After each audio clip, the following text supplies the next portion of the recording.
Hi ಎಲ್ಲರಿಗೂ ನಮಸ್ಕಾರ. ನೀವು ನೋಡ್ತಾ ಇದ್ದೀರಾ ನನ್ನ ಪ್ರಕಾರ. ಸೊ ಫ್ರೆಂಡ್ಸ್, ಇವತ್ತು ಕಿಚ್ಚನ ಪಂಚಾಯಿತಿಯಲ್ಲಿ ಸುದೀಪ್ ಸರು ಮನೆಯವರಿಗೆಲ್ಲ ಒಂದು ಕ್ಲಾರಿಟಿನ ಕೊಟ್ಟಿದ್ದಾರೆ. ಅದೇನಂತಂದರೆ ಡ್ರೋನ್ ಪ್ರತಾಪ್ ಅವರಿಗೆ ಏನು ಎಲ್ಲ ಮೋಸ ಆಗಿದೆ ಅಂತ ಜನಗಳು ಮಾತಾಡ್ಕೊತಾ ಇದ್ದಾರೆ ಮತ್ತು ಟ್ರಾಲ್ ಪೇಜಸಲ್ಲೆಲ್ಲ ತುಂಬ ವೈರಲ್ ಆಗ್ತಾ ಇದೆ.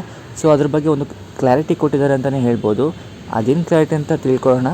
ಅದಕ್ಕಿಂತ ಮುಂಚೆ ನೀವು ನಮ್ಮ ಚಾನಲ್ನ ಸಬ್ಸ್ಕ್ರೈಬ್ ಮಾಡೋಕ್ಕಾಗಿಲ್ಲ ಅಂದರೆ ಸಬ್ಸ್ಕ್ರೈಬ್ ಮಾಡಿಕೊಂಡು ಸಪೋರ್ಟ್ ಮಾಡಿ ಅಂತ ಹೇಳ್ತಾ ಈ ವಿಡಿಯೋನ ಶುರು ಮಾಡೋಣ ಫ್ರೆಂಡ್ಸ್. ಸೊ ಮೊದಲಿಗೆ ಇಲ್ಲಿ ಮನೆಯವರು ಏನು ತಪ್ಪು ತಿಳ್ಕೊಂಡಿರ್ತಾರೆ ಅಂತ ಹೇಳಿದ್ರೆ, ಸೊ ಈ ವಾರ ಯಾರು ಜಾಸ್ತಿ ಆಟಗಳನ್ನ ಆಡಿ ಗೆದ್ದು ಪಾಯಿಂಟ್ಸ್ ತಗೊತಾರೋ ಅವರೇ ಕ್ಯಾಪ್ಟನ್ ಆಗ್ತಾರೆ ಮತ್ತು ಅವರೇ ಫೈನಲಿಸ್ಟ್ ಟಿಕೆಟ್ನ ತಗೊತಾರೆ ಅಂತ ಮನೆಯವರೆಲ್ಲ ಅಂದ್ಕೊಂಡಿರ್ತಾರೆ. ಆದರೆ ಅಲ್ಲಿ ವಿಷಯ ಬೇರೆಯೇ ಇರುತ್ತೆ. ಅದನ್ನೇ ಕಿಚ್ಚ ಸುದೀಪ್ ಅವರು ಕ್ಲಾರಿಟಿ ಕೊಡ್ತಾರೆ. ಯಾಕೆಂದರೆ ಬಿಗ್ ಬಾಸ್ ಹೇಳಿದ್ದು ಈ ವಾರ ಯಾರ್ಯಾರು ಜಾಸ್ತಿ ಪಾಯಿಂಟ್ಸ್ ತಗೋತಾರೋ ಅವರು ಟಿಕೆಟ್ ಟು ಫಿನಾಲೆಗೆ ಆಯ್ಕೆ ಆಗ್ತಾರೆ ಅಂತ ಹೇಳಿರ್ತಾರೆ. ಅಂದರೆ ಅವರು ಡೈರೆಕ್ಟಾಗಿ ಹೋಗ್ತಾರೆ, ಜಾಸ್ತಿ ಪಾಯಿಂಟ್ಸ್ ತಗೊಂಡು ಅಂತ ಹೇಳಿರಲ್ಲ.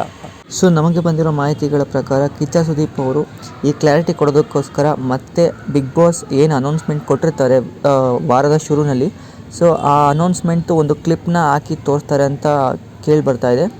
ಸೊ ನಿಮಗೆ ಏನನ್ಸುತ್ತೆ, ಇವತ್ತು ಯಾವ ರೀತಿ ಕ್ಲಾರಿಟಿ ಕೊಡ್ಬೋದು ಅಂತ ಕಮೆಂಟ್ ಮಾಡಿ ತಿಳಿಸಿ ಅಂತ ಹೇಳ್ತಾ, ಆ್ಯಂಡ್ ಇವತ್ತು ನಿಮಗೆ ಯಾವ ಕಂಟೆಸ್ಟೆಂಟ್ ಸೇಫ್ ಆಗಬೇಕು ಅಂತ ಇಷ್ಟ ಇದೆ ಆ ಕಂಟೆಸ್ಟೆಂಟ್ ಹೆಸರನ್ನ ಕಮೆಂಟ್ ಮಾಡಿ ಅಂತ ಹೇಳ್ತಾ ಈ ವಿಡಿಯೋನ ಮುಗಿಸ್ತಾ ಇದ್ದೀನಿ. Thank you so much friends. Have a nice day.